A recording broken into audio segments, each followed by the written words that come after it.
네, 잘 지냈습니까? 앞 시간에 이제 게슈탈트 이론과 그다음에 통찰에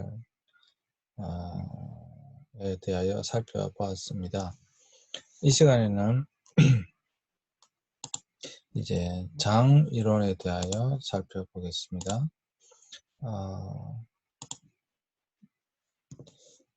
한 시간에 다 끝내야 되기 때문에 그냥 빨리빨리 나가도록 하겠습니다.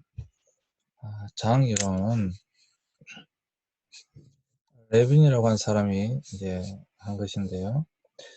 어떤 사람의 특정한 목표를 추구하려는 내적 긴장에 의해 행동이 발생한다. 내적 긴장에 의해 행동이 발생한다고 설명하고 있습니다. 그래서 환경에 의해, 이 장이라고 하는 것은 필드입니다. 필드. 네. 필드 이론. 개인이 수동적으로 영향받는 것이 아니라 개인의 요구에 따라 환경, 지각, 심리적 환경 구성하고 행동한다고 하는 것인데요. 행동은 심리적 환경에 의해 결정되기 때문에 개인과 환경의 상호작용의 함수다. 그래서 B는 F, X가 P 곱하기 E 이렇게 되어 있습니다. B는 behavior, 행동이고요. F는 함수야. 함수 Y는 fx 이런 거 기억나시죠? 여기서 펑션 F는 펑션이고요. 기능하는 것이고요. X에 Y에 해당하지 behavior, 행동이라고 하는 것이고요. X에 해당하지 P, personal, E, environment, 환경입니다.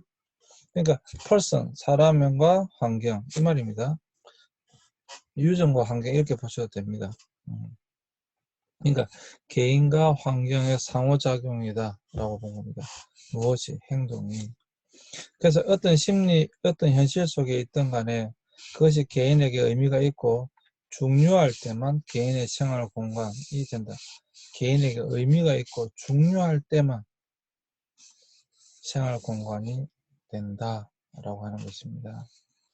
자, 이걸 20분 만에 다 해야 되기 때문에 아니면 또 D시간은 넘겨야 돼서 D시간으로 넘기는 것보다는 끝내는 게 좋겠죠. 네, 넘어가겠습니다. 이 장의 의미라고 하는 것은 이 장, 필드는 개인의 전체적인 생활 공간이며 이 생활 공간은 개인과 개인의 요구, 목적, 신념에 의해 규정되는 심리적 환경으로 본 거예요. 환경으로 구성된다라고 봤습니다. 여기서 이제 벡터 위상심리학이 나오는데 위상심리학은 뭐냐면 어떤 순간에 처해 있는 생활 공간의 구조에서 어떤 행동이 일어날 수 있으며 어떤 행동이 일어날 수 없는가를 연구하는 것이 위상심리학을 합니다. 어느 순간에 어느 곳에 위치해 있는가를 나타내는 순간적인 상태, 어떤 위상이 있다 그런 말을 하잖아요. 자, 모르셔도 돼요. 예, 팩트 심리학은 현실에서 어떤 행동이 어떤 방향으로 얼마나 강하게 일어나는가 그게 팩트잖아요. 그걸 연구하는 것입니다. 사물의 방향과 크기 이게 팩트니까 그걸 연구하는 것입니다. 이거는 사실 제가 볼 때 별 중요한 게 아닙니다. 네, 이 위상심리학, 벡터 이런 건 잊어버리셔도 됩니다. 인간은 모든 것 다 기억할 수 없기 때문에 기억하지 않는 것들은 빨리빨리 잊어버리는 것도 방법이에요. 네. 여기서 장의 의미는 이제 그래도 생활 공간은 어떤 순간이나 장기간 개인의 행동에 영향을 미치는 전체적인 환경 상태입니다. 그래서 개인이 관심을 두고 의미를 부여함으로써 아까 의미 부여 있었죠? 스스로 위치해 있는 환경적 공간, 즉 생활 공간이 위상에 따라 어떤 행동이 일어나고 어떤 행동이 일어나지 않는다. 그런 것을 생활 공간으로 본 거예요. 그걸 장으로 본 거예요. 필드. 장이 필드니까. 그래서 벡터는 말한 것처럼 개인의 요구, 목적과 방향과 크기를 나타내는 것으로 개인의 행동에 영향을 미치는 심리 환경의 힘, 이게 벡터입니다. 그래서 개인적 요구나 필요에 관련한 환경적 요소는 동시에 개인과 관계를 맺고 있는 심리 환경을 구성함으로써 행동으로 연결된다. 어떤 것이든지 그것이 내 마음의 심리 환경으로 구성되어져야지만 행동이 나타나는 거예요. 네. 뒷부분에 중요한 게 있어서 빨리빨리 넘어가겠습니다. 여러분, 내가 빨리빨리 넘어간다라고 하는 것은 여러분들이 뭐 잊어버리셔도 되는 건 아니지만 어쨌거나 중요하게 생각 안 하셔도 됩니다. 뒷부분에 중요한 게 나오기 때문에 제가 넘어가는 겁니다. 자, 이제 장의 의미가 나왔는데, 장의 개인이라고 하는 거죠. 자, 개인은 의식적으로 행동하는 자아로서 생활 공간의 중심이다. 당연하죠. 지금 계속의 필드, 계속 장은 필드예요. 생활 공간이에요. 우리의 장에 있어서, 우리의 생활 공간에 있어서 중심이 뭡니까? 당연히 개인이죠. 나죠, 나. 자아죠, 자아. 자, 심리적 환경은 생활 공간 중에 개인을 심리적으로 둘러싸고 있는 환경적 요소입니다. environment입니다. 개인 주변에 있는 물리적 공간, 즉 환경 중 개인이 의식적으로 지각했을 때 환경이 됩니다. 그러니까 우리 주위에 아무리 많은 것들이 있다 할지라도 인지심리학에 있어서는 여러분 그게 게슈탈트였잖아요. 어떤 것이 있을 때 그 환경이 나한테 지각되어졌을 때 그게 환경이 되는 거예요. 지각되지 않으면 그건 존재하지 않는 거예요. 그래서 심리적 환경은 관념적이든 실제적이든 개인이 의식함으로써 개인에게 심리적 영향을 주는 모든 것입니다. 그게 유형주의죠. 그러니까 지금 계속해서 나오는 것이 무엇입니까? 계속해서 반복해서 나오는 단어들이 있죠. 우리의 생활 공간에서 그것이 나에게 인지가 돼야 돼요. 의식이 되어야 됩니다. 그것이 심리적 환경입니다. 뭐 어렵지 않죠? 아시겠죠? 네.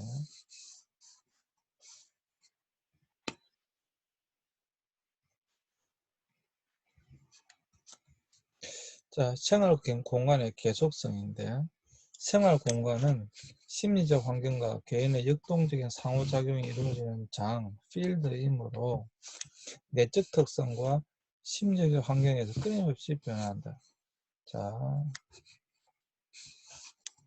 이 필드, 계속 장이라고 하니까 여러분도 오해도 그래서 필드는 내적 특성과 내 마음 상태와 또한 심리적 환경에 의해서 끊임없이 계속해서 변화되어져 간다. 그러나 변화하는 생활 공간의 과거, 현재, 미래는 당연히 끊어지는 것이 아니라 연속성이 있다라고 하는 것입니다.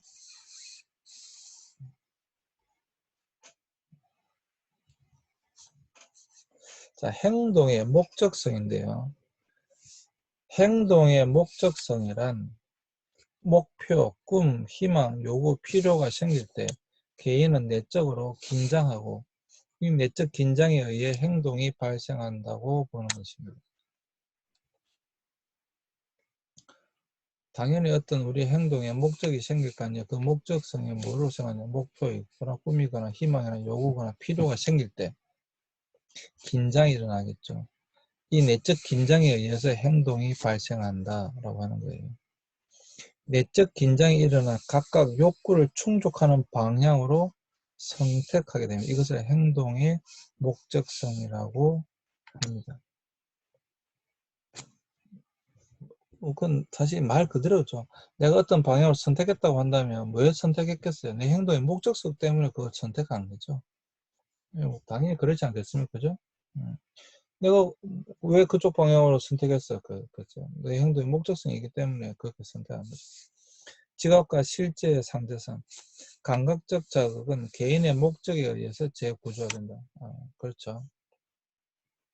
계속해서 말하자면 인지심리학에 있어서는 계속 뭐예요?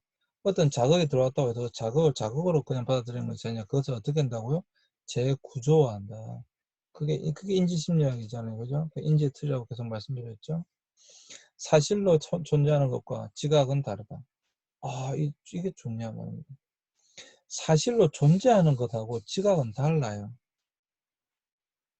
다른 말로 하면 우리가 지각하는 것은 그 자체로 그대로 지각하지 않는다라고 하는 것입니다. 어떻게 지각한다고요? 재구조화한다고.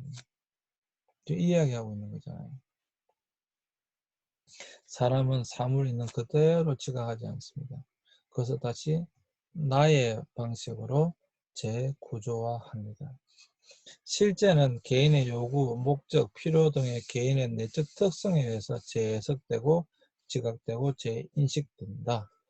계속해서 반복해서 나오는 말이죠. 여러분 충분히 이제 아실 거라고 생각을 합니다.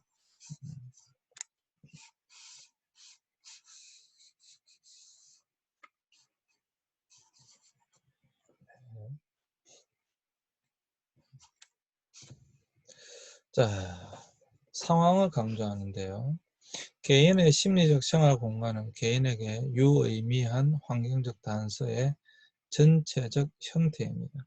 하나의 환경적 단서가 아니라 심리적 생활 공간 안에 있는 환경적 단서의 전체적인 관계 그리고 상황에 의해서 결정된다. 항상 상황에 의해서 결정된다. 그래서 상황을 강조하게 된다. 컨텍스트라고 하는데 컨텍스트에 의해서 결정된다. 그렇죠. 그러니까 이 컨텍스트가 좋은 환경을 만들기 위해서, 좋은 상황을 만들기 위해서, 좋은 환경을 만들기 위해서 우리가 노력해야 되는 거잖아요. 그죠? 현재성.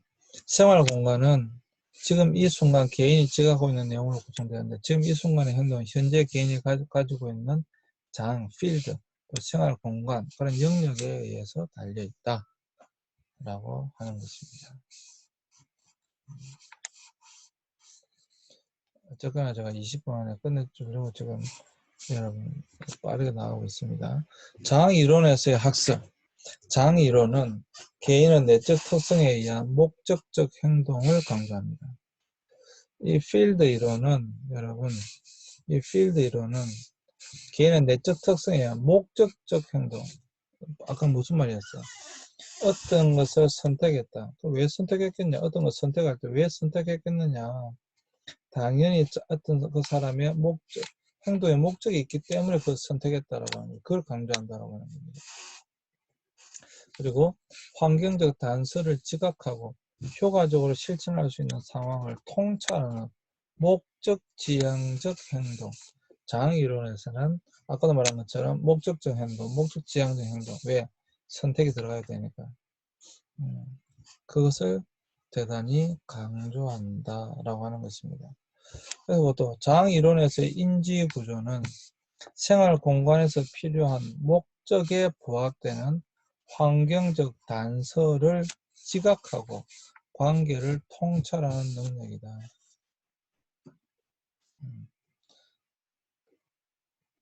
모든 이 생활 공간에서 나의 필요한 목적에 부합되는 환경적 단서를 지각해야 돼요. 그리고 그러한 관계를 통찰하는 능력이에요. 이 장이론에서는.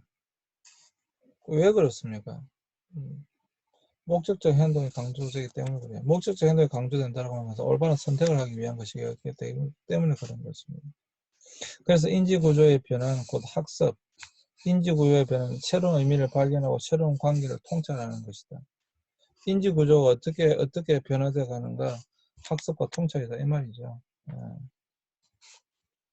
아까 이거 통찰 이론에서 우리가 살펴봤죠. 통찰 이론에서 본 것은 무엇이었습니까? 통찰이 일어나기 위해서는 인지 능력이 있어야 되고, 그죠?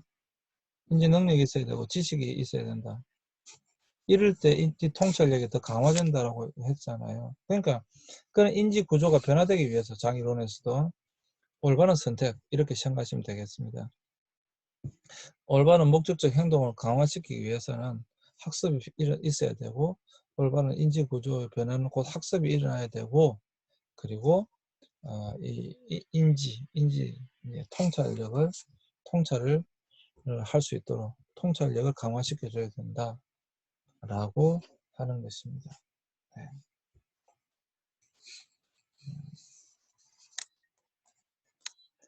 자,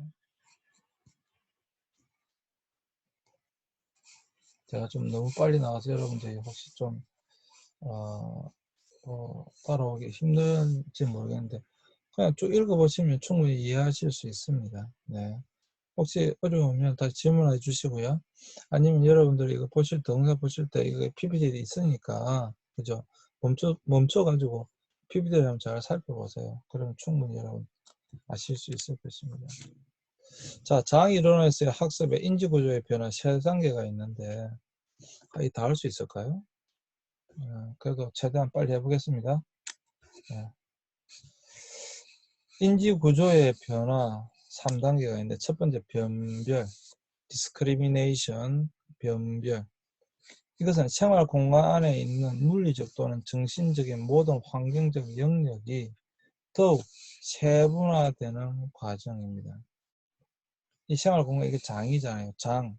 필드 안에 있는 모든 물리적 또는 정신적인 모든 환경적 영역이 더욱 세분화되는 거. 이걸 변별력을 키운다. 이렇게 이야기하잖아요. 그래서 고양이와 강아지는 여러분 충분히 알 수 있죠. 그거는 뭐 여러분 그냥 변별할 수 있잖아요. 근데 아주 어린 아이는 뭐 변별할 수 없을 수도 있겠죠. 그냥 동물을 인지할 수도 있잖아요. 예. 어쨌거나 여러분 이런 것을 변별력이라고 합니다. 두 번째는 종합, 제너럴라이제이션. 이것은 그러니까 생활 공간 안의 자극을 하나의 통일된 구조로 다시 통합하는 단계. 변별만 하는 거다 통합하는 단계. 그래서 개개의 공통 특성을 밝혀서 하나의 범주를 목숨에 그 고양이와 강아지는 뭐예요? 포유류죠. 이런 식으로. 그다음 다시 그 재구성, 리컨스트럭션. 통합된 구조의 근거에 또 다른 관계를 발견하는 단계. 그래서 동물과 강합성한 식물의 생명체 이런 식으로 하잖아요. 다시 모든 것을 재구성화시킬 수 있다라고 하는 것입니다. 그러니까 이런 것들은 인지구조의 변화 3단 쉽게 이제 설명한 것이고요. 어쨌든 처음에는 이제 변별의 능력, 구분해내는 능력, 그 다음에 그것을 다시 종합하는 능력, 변별한 것을 다시 종합하는 능력, 그리고 그것을 다시 재구성하는 능력. 이게 인지구조의 변화 3단계입니다. 그런 것은 학습을 통해서 또는 통찰력을 통해서 이러한 능력을 더 강화시켜 줄 필요가 있는 거죠. 그렇죠. 다시 내담자의 문제로 돌아와 가지고 내담자가 어떤 이게 참 문제는 이제 무의식에 의해서 이것이 이제 일어난다라고 하는 것이니까 자기도 모르는 새에 어떤 것이 자기 머릿속에 들어오는 거예요. 인지가 되어지는 거예요. 그 문제를 지금 파악하려면 이게 무의식의 세계이기 때문에 다시 이 인지 구조를 바꿔줘야 되거든요. 항상 사람은 제가 너무 많이 빨았죠. 항상 사람은 어떤 정보가 들어왔을 때 그것을 재구조화한다고요. 근데 이 구조가 지금 잘못되어 있는 거잖아요. 그죠? 그것을 다시 변별력을 키워줘야 되고 종합할 수 있는 능력을 해줘야 되고 다시 재구성해야 된다 이 말입니다. 그래야 이제 그 행동을 바꿀 수 있는 것이죠.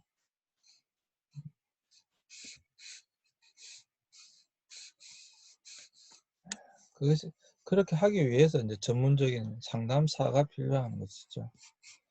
우리가 말하는 상담은 그냥 앉아서 이야기하는 차원이 아니라니까요. 이러한 잘못되어진 어떤 인지 구조를 갖다가 바꿔줘야 되는 거니까 그래서 전문적인 상담사가 필요하게 되는 것이죠. 맞췄네요. 네. 자, 그래서 여러분들이 만나는 사람들은 지금 문제가 있어서 온 것입니다. 그러면 어떤 문제가 있어서 왔느냐라고 하는 거예요. 그것은 인지의 문제가 발생한 거예요. 인지의 문제가 발생했기 때문에 행동이 이제 자기가 예상하지 못했거나 사회성에 맞지 않는 행동이 나오게 되는 거예요. 그냥 그것을 어떻게 바꿔줄 수 있느냐라고 하는 거예요. 그래서 이제 장이론에서는 다시 한번 앞으로 가볼까요? 장이론에서는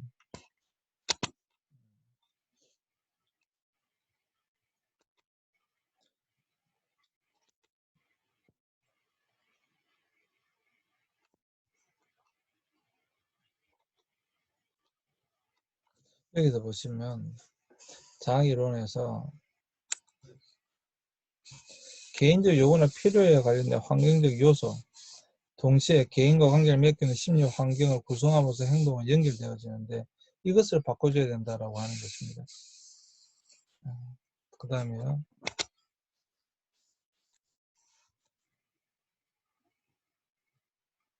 그래서 여기 심리적 환경, 이게 장이에요. 장, field, environment. 아까 여러분 그거 보셨죠? behavior, 행동, 내지는 행동은 뭐라고요? F, P, person, 그 다음 뭐라고요? E, environment라고요. 그러니까 여기 E가 environment, 환경인데 여기는 심리적 환경을 이야기한다는, P는 여기 P입니다. 개인, 예, person. 근데 여기서 이 심리적 환경이 생활 공간 중에 개인을 심리적으로 둘러싼 환경적 요소인데, 다시 말씀드리지만 개인 주변에 있는 물리적 공간 쪽 환경 중 개인이 의식적으로 지각했을 때 이게 환경이 되는 거예요. 근데 이게 지금 잘못 지각되어지는 부분인 거죠. 문제가 있다라고 했을 때, 그럼 그것을 바꿔줘야 되고, 그것이 바뀌어져야지만이 어떻게 되는 거라고요? 행동을 바꿀 수 있는 거라고요. 행동. 그 이야기를 하고 있는 것입니다. 우리가 지금 계속 살펴본 것이. 그래서 이 자학 이론에 있어서 항상 이게 이제 우리가 늘 말씀드렸다시피 재구조화, 어떤 각자의 욕구를 충족한 방향을 선택하게 되는데 이걸 행동의 목적성이라고 하는데, 여기서 감각적 자극은 개인의 목적에서 재구조화된다. 항상 재구조화된다. 그래서 사실로 존재하는 것과 지각하는 게 다르다니까요. 그러니까 이게 문제인 거예요. 그러니까 사실로 존재하는 것을 사실 그대로 받아들일 수 있어야 되는데, 인지할 때, 지각할 때 재구조화를 통해서 자기 식대로 해석해서 뭘 받아들이는 거예요. 그러니까 이게 이제 필요하다라고, 올바르게 해석할 수 있도록 바꿔주는 게 필요한 거예요. 그래서 아까 말씀드린 것처럼 마지막에 나왔던 것처럼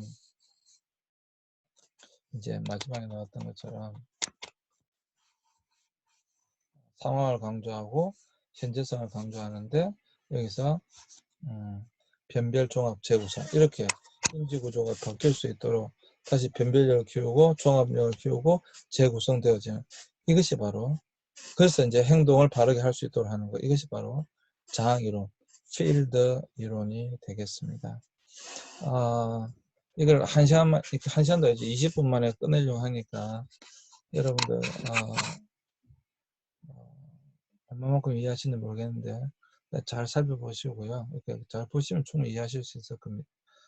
또 혹시라도 질문 있으면 저에게 질문해 주시기 바랍니다. 네, 오늘도 여러분 수고하셨습니다. 오늘 수업을 마치도록 하겠습니다.